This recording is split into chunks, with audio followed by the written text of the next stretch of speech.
আমাদের রক্তের রং ফিলিস্তিনি। বাংলাদেশ ছাত্রলীগ আমাদের ইতিহাসে আমরা আমাদের স্বাধীন বাংলাদেশের জন্য লড়েছি। আমরা জানি আমাদের ফিলিস্তিনি ভাইদের কষ্ট। Then it becomes the birthright of that person to do intifada.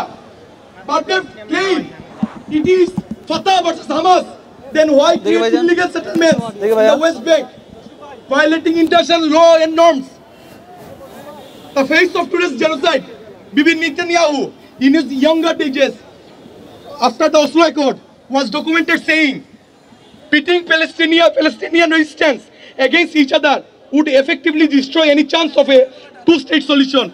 আমরা জানি এটা খুবই পুরনো একটি টেকনিক, ডিভাইড এন্ড কনকুয়ার। তাদের যদি ভাগ করে যেত তাহলে why couldn't they divide the Palestinian dreams? Walton fridge কিনে অনেকের মতো আপনিও হয়ে যেতে পারেন মিলেনিয়াল। সেরা পণ্যের সেরা offer. Why couldn't they prevent all the people of the world, all the people around the world from saying, Anni Dammi Falastini? Yes, our blood is Palestinian. আমাদের রক্তের রং ফিলিস্তিনি। সেজন্য ইউরোপ এবং আমেরিকার বিশ্ববিদ্যালয়ের ছাত্ররা আজকে বলে আমাদের রক্তের রং ফিলিস্তিনি। আজ আমেরিকার 52টা বিশ্ববিদ্যালয়ে তারা দাবি করছে তারা যে বিশ্ববিদ্যালয়ে পড়াশোনা করে, they have divested, they have invested their monies and capitals in the Israeli corporations that fund the genocide and they kill the people, innocent people. But we can see, আমরা দেখতে পারি পশ্চিমা বিশ্বে ইহুদিদের বাণী, ইহুদিদের কণ্ঠস্বর, জিউস ভয়েস অফ পিসও এই আন্দোলনে আমাদের সাথে আছে।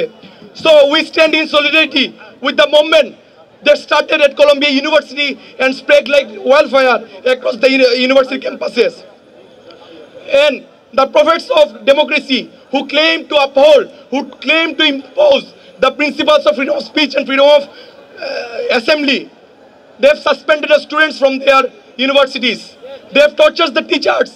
They have assaulted the encampments and arrested the students. So, my dear friend, we should strongly condemn this forceful suppression of the students' rightful demand to divest from the apparatus of the genocidal regime. Bangladesh Chhatra League আমাদের ইতিহাসে আমরা আমাদের স্বাধীন বাংলাদেশের জন্য লড়েছি। সুতরাং আমরা জানি আমাদের ফিলিস্তিনি ভাইদের কষ্ট। আমাদের বঙ্গবন্ধু শেখ মুজিবুর রহমান বলেছেন, আমাদের স্বাধীনতা সংগ্রাম পূর্ণ হবে না যতদিন পর্যন্ত ফিলিস্তিনিদের স্বাধীনতা সংগ্রাম পূর্ণ হবে। সুতরাং আমরা এই দৃঢ় প্রত্যয় নিয়ে ফিলিস্তিনিদের জন্য বিশ্বের বুকে লড়াই করতে হবে। বিশ্ববিদ্যালয়ের ছাত্র শিক্ষকদের উপর বিভিন্ন ধরনের বহিষ্কার এবং নির্যাতন নেমে আসছে। আমরা তাদের বিপক্ষে বলতে চাই, যেখানেই অন্যায় অবিচার হবে বাংলাদেশ ছাত্রলীগ হৃদয়ে বাংলাদেশকে ধারণ করে